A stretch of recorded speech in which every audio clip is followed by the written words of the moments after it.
بسم اللہ الرحمن الرحیم وبہ نستعین وصلی اللہ علی نبینا محمد وعلی آلہ وصحابتہ اجمعین وبعد۔ عزیز طلباء، شیخ محمد بن عبد الوہاب رحمہ اللہ نے اپنی کتاب الکبائر کا جو 70واں باب ذکر کیا ہے اور جو عنوان انہوں نے بیان کیا ہے باب الدعوی فی العلم افتخارا، باب الدعوی فی العلم افتخارا، کہ میدان علم میں فخریہ دعوے کا بیان، میدان علم میں فخریہ دعویٰ کرنا یا ایک فخر و مباحات کے لیے علم حاصل کرنا، اور اس کی جو مذمت ہے اور یہ کبیرہ گناہ ہے۔ اسی لیے امام محمد بن عبد الوہاب رحمہ اللہ نے یہ باب ذکر کر کے یہ بتلانے کی کوشش کی کہ آدمی کو اپنے علم پر فخر نہیں کرنا چاہیے، غرور نہیں کرنا چاہیے، گھمنڈ نہیں کرنا چاہیے اور اترانا نہیں چاہیے، بلکہ ایک عالم کو ہر حال میں کیا ہونا چاہیے؟ متواضع ہونا چاہیے، خاکساری اس کے اندر ہونی چاہیے، نرم روی اس کی زندگی کے اندر آنی چاہیے، نہ کہ غرور پیدا ہو، نہ کہ گھمنڈ پیدا ہو، اور کبر اور غرور اور عجب کو اللہ تعالیٰ پسند نہیں کرتا ہے۔ تو شیخ محمد بن عبد الوہاب رحمہ اللہ نے کہا باب الدعوی فی العلم افتخارا، کہ میدان علم میں فخریہ دعوے، یعنی فخریہ دعویٰ کرنا یہ مذموم ہے، ناپسندیدہ عمل ہے اور ناجائز ہے۔ شیخ رحمہ اللہ نے اس عنوان کے بعد دو حدیث کی طرف انہوں نے اشارہ کیا ہے۔ پہلی حدیث کے راوی عمر رضی اللہ تعالیٰ عنہ ہیں، پہلی حدیث کے راوی عمر رضی اللہ تعالیٰ عنہ ہیں۔ کہتے ہیں شیخ رحمہ اللہ نے جو حدیث بیان کی ہے کہ ان عمر رضی اللہ عنہ مرفوعا یظہر الاسلام حتی تختلف التجار فی البحر، کہ اللہ کے نبی صلی اللہ علیہ وسلم نے ارشاد فرمایا یظہر الاسلام حتی تختلف التجار فی البحر، کہ اسلام کو غلبہ نصیب ہے، اسلام ظاہر ہوگا، اسلام کو قوت حاصل ہوگی، حتی تختلف التجار فی البحر، یہاں تک کہ تجار، تاجر حضرات سمندری سفر کریں گے، حتی تختلف التجار فی البحر، کہ تجارتی مقصد کے خاطر یہ تجار سمندری سفر کریں گے، وَحَتَّى تَخُوضَ الْخَيْلُ فِي سَبِيلِ اللَّهِ، اور اسلام کو اتنا غلبہ حاصل ہوگا کہ وَحَتَّى تَخُوضَ الْخَيْلُ فِي سَبِيلِ اللَّهِ، کہ اللہ کے راستے میں خوب جہاد کیا جائے گا، اللہ کے راستے میں لوگ جہاد کریں گے، جنگ کریں گے، اور ملک در ملک اور شہر در شہر مسلمانوں کے قبضے میں آئے گا اور مسلمان فتح یاب ہوں گے۔ وَحَتَّى تَخُوضَ الْخَيْلُ فِي سَبِيلِ اللَّهِ، کہ اللہ کے راستے میں گھوڑے دوڑائے جائیں گے، یا کہ گھسیں گے، داخل ہوں گے۔ یہی معنی کیا ہے؟ خاضہ یخوض کا آتا ہے، کہیں پہ گھس جانا، سرایت کر جانا، اور مفہوم یہاں پہ کیا ہے کہ اللہ کے راستے میں مسلمانان خوب جہاد کریں گے اور ان کو خوب فتح نصیب ہوگی، اس کی طرف اللہ کے نبی صلی اللہ علیہ وسلم اشارہ کرنا چاہتے ہیں۔ پھر آپ صلی اللہ علیہ وسلم نے بیان فرمایا ثم یظہر اقوام یقرؤون القرآن، اور پھر یعنی قرب قیامت کچھ ایسے لوگ پیدا ہوں گے، ایسے لوگ سامنے آئیں گے اور ظاہر ہوں گے، یقرؤون القرآن، جو قرآن کو پڑھیں گے، ان کے پاس قرآن کا علم ہوگا، یقولون من اقرأ منا، یقولون من اقرأ منا، اور قرآن میں انہیں مہارت حاصل ہوگی، اور جب قرآن وہ پڑھیں گے تو کیا کہیں گے؟ فخریہ دعویٰ کریں گے، فخریہ دعویٰ کریں گے اور کہیں گے من اقرأ منا، کہ ہم سے زیادہ کون بہتر پڑھنے والا ہے، ہم سے زیادہ بہتر قرآن کون پڑھنے والا ہے، ہم سے بہتر قرآن کا علم کون رکھنے والا ہے، قرآن کا علم ہم سے زیادہ کون جاننے والا ہے۔ کچھ لوگ کیا ہے اس طرح کی باتیں بھی بیان کریں گے اور اس طرح کا قول ان کا پایا جائے گا۔ تو اللہ کے نبی صلی اللہ علیہ وسلم کہتے ہیں کہ یقولون من اقرأ منا من عالم منا من عالم منا، کہ مجھ سے بڑا جانکار کون ہے، مجھ سے بڑا جانکار کون ہے۔ ایسے لوگ بھی دن قیامت میں اپنے علم کا دعویٰ کریں گے، اپنے علم کا دعویٰ کریں گے۔ اور اللہ کے نبی صلی اللہ علیہ وسلم نے کہا کہ مزید وہ لوگ کہیں گے من افقہ منا، من افقہ منا، کہ مجھ سے زیادہ دین کی معرفت رکھنے والا کون ہے، مجھ سے زیادہ دین کی بصیرت رکھنے والا، جانکاری رکھنے والا، شریعت جاننے والا، حلال و حرام کا علم جاننے والا کون ہو سکتا ہے؟ اس طرح کے جملے کیا ہے، لوگ کیا ہے دن قیامت میں اپنی زبان سے ادا کریں گے، یعنی علم کے حوالے سے فخریہ دعوے ہوں گے قیامت کے قریب۔ تو ان باتوں کو بیان کرنے کے بعد پھر اللہ کے نبی صلی اللہ علیہ وسلم نے کہا، صحابہ سے پوچھا، ثم قال هل فی اولئک من خیر، هل فی اولئک من خیر، کہ جو لوگ اس طرح کا دعویٰ کریں گے علم سے متعلق فخریہ جو دعوے ہوں گے، کیا ایسے لوگوں میں کوئی بھلائی ہوگی؟ کیا ایسے لوگ کیا ہے اپنے اس جملے کے ذریعے کیا ہے کوئی بھلائی حاصل کر پائیں گے، نیکی اور خیر کا کام کر پائیں گے، یا ان کا یہ عمل کیا خیر پہ مبنی ہو سکتا ہے؟ اللہ کے نبی صلی اللہ علیہ وسلم نے سوالیہ انداز میں صحابہ کرام سے پوچھا، سوال کیا، هل فی اولئک من خیر، کہ علم کے میدان میں اس طرح فخریہ دعوے کرنے والوں کے اندر کوئی بھلائی ہوگی، کوئی اچھائی ہوگی، یعنی ان کا یہ عمل اچھا قرار پا سکتا ہے؟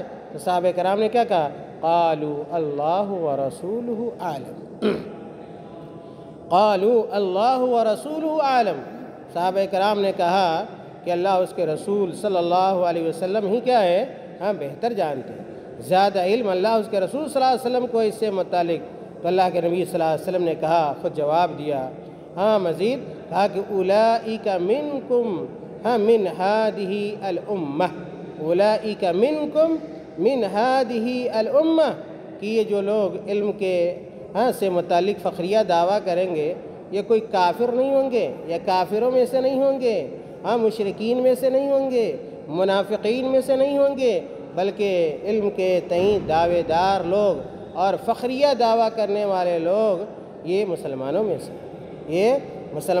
ہوں گے۔ کہا اللہ کے نبی صلی اللہ علیہ وسلم اولئک منکم، یہ لوگ کیا ہے تم میں سے ہوں گے، تمہارے کیا ہے تمہاری جماعت سے ہوں گے، من ہذہ الامہ، اور کیا ہے اس امت محمد صلی اللہ علیہ وسلم میں سے ہوں گے۔ اس سے ٹکڑے سے یہ پتہ چلتا ہے کہ اس امت میں ایسے لوگ پیدا ہوں گے، ایسے لوگ ہوں گے جن کے پاس جو علم حاصل کریں گے فخر کے لیے، اور دوسرے کے اوپر تکبر کرنے کے لیے، اور دوسرے کے اوپر اپنا دھونس جمانے کے لیے، اس کے لیے کیا ہے کچھ لوگ کیا علم حاصل کریں گے۔ اولئک منکم من ہذہ الامہ، اور جس ٹکڑے کا باب سے تعلق ہے کہ اللہ کے نبی صلی اللہ علیہ وسلم نے کہا وَأُولَئِكَ هُمْ وَقُودُ النَّارِ، وَأُولَئِكَ هُمْ وَقُودُ النَّارِ، کہ علم سے متعلق اس طرح کا فخریہ دعویٰ کرنے والے لوگ، اپنے علم کے اوپر غرور اور ناز کرنے والے لوگ، اور یہ کہنے والے لوگ کہ ہم سے بڑھ کر کوئی قرآن کا علم نہیں رکھنے والا ہے، ہم سے زیادہ کوئی سنت کا علم نہیں رکھنے والا ہے، ہم سے زیادہ کوئی فقہ کا علم رکھنے والا نہیں ہے۔ اللہ کے نبی صلی اللہ علیہ وسلم نے کہا کہ اس طرح کے کہنے والے لوگ کا ٹھکانہ کیا ہوگا، انجام کیا ہوگا؟ اللہ کے نبی صلی اللہ علیہ وسلم نے کہا وَأُولَئِكَ هُمْ وَقُودُ النَّارِ، ایسے لوگ جہنم کے ایندھن بنائے جائیں گے۔ وقود کس کو کہتے ہیں؟ ایندھن کو کہتے ہیں، کہ ایسے لوگ جہنم کی ایندھن بنیں گے، جہنم میں ایسے لوگوں کو اللہ رب العالمین ڈالے گا۔ پتہ چلا کہ یہ لوگ کیا یہ علم کے تئیں غرور کرنا، تکبر کرنا اور گھمنڈ کرنا، یہ کیا ہے کبیرہ گناہ، یہ کیا ہے کبیرہ گناہ ہے۔ اسی لیے اس حدیث کو یہاں پہ شیخ محمد بن عبد الوہاب رحمہ اللہ نے ذکر کیا ہے، اور یہ جو حدیث ہے بزار کے اندر ہے، بزار کی حدیث ہے، رواہ البزار بسند لا بأس بہ، گویا کیا ہے صحیح سند کے ساتھ امام بزار رحمۃ اللہ علیہ نے اس حدیث کو بیان کیا ہے۔ اسی طرح امام بیہقی رحمۃ اللہ علیہ نے اپنی مشہور کتاب الترغیب والترہیب کے اندر، امام بیہقی رحمۃ اللہ علیہ نے اپنی کتاب الترغیب والترہیب کے اندر بھی اس حدیث کو بیان کیا ہے، اور علامہ البانی رحمۃ اللہ علیہ نے اس حدیث کو حسن قرار دیا، علامہ البانی رحمۃ اللہ علیہ نے اس حدیث کو حسن قرار دیا ہے۔ خیر، اس حدیث سے بہت سارے فوائد ہمیں حاصل ہوتے ہیں، اور یہ معلوم ہوتا ہے کہ قیامت سے قبل یا ایک ایسا بھی وقت آئے گا مسلمانوں کے مابین کہ مسلمانوں کے اندر امن و امان ہوگا۔ امن و کیا ہے؟ امان ہوگا، اور کیا ہے؟ امن و سکون ہوگا۔ امن و سکون ہوگا تبھی تو تاجر کیا ہے؟ تجارت کے لیے بحری سفر کریں گے، سمندری سفر کریں گے، اور اللہ کے راستے میں خوب جہاد کیا جائے گا۔ ملک بہت سارے ممالک فتح ہوں گے، بہت سارے شہروں کو مسلمانان فتح کریں گے۔ اور اسی طرح اس حدیث سے یہ بھی پتہ چلا کہ اگر اللہ تعالیٰ نے ہمیں اور آپ کو یا کسی کو علم دیا ہے تو علم کا تقاضا یہ ہے کہ آدمی کے اندر تواضع پیدا ہو، آدمی کے اندر خاکساری پیدا ہو، آدمی کے اندر نرمی پیدا ہو۔ علم بالکل کیا ہے؟ اس کا بالکل مخالف ہے کہ علم ہو اور کیا ہے اس عالم کے اندر یا کہ اس طالب علم کے اندر تکبر پایا جائے، یہ ہو نہیں سکتا۔ علم شرعی جو ہے وہ مخالف ہے کس کے؟ کبر کے، غرور کے، اور گھمنڈ کے کیا ہے؟ منافی شے ہے۔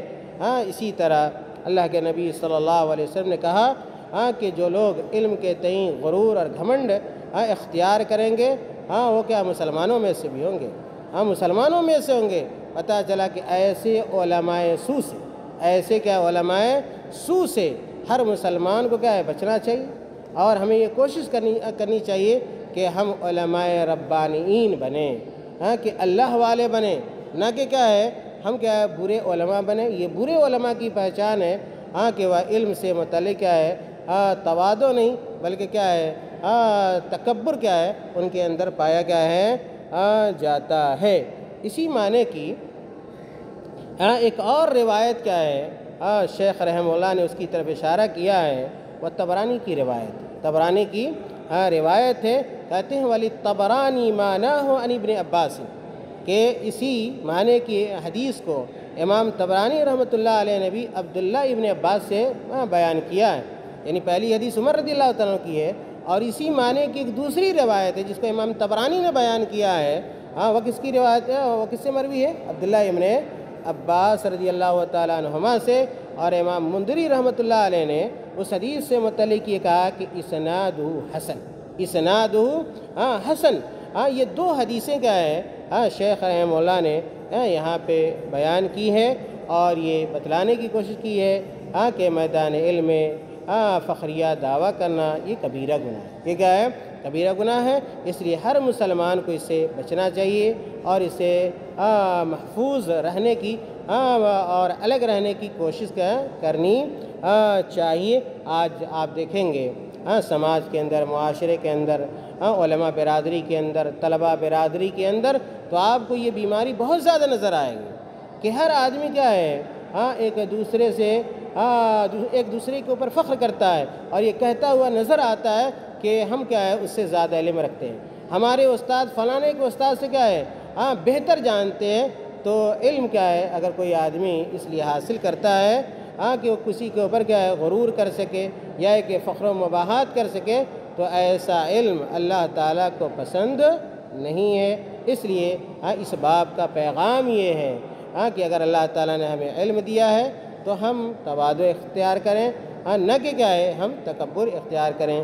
اللہ تعالیٰ سے دعا ہے اللہ تعالیٰ ہمیں اور آپ کو نیک عمل کی توفیق عطا فرمائے، اور اللہ تعالیٰ ہمیں عالم باعمل بنائے، اور ہمارے اندر اللہ تعالیٰ اخلاص پیدا کر دے، اللہ تعالیٰ ہمارے اندر تواضع کی صفت پیدا کر دے، اور اللہ تعالیٰ ہمیں ہر قسم کے غرور سے، ہر قسم کے فخر سے، اور ہر قسم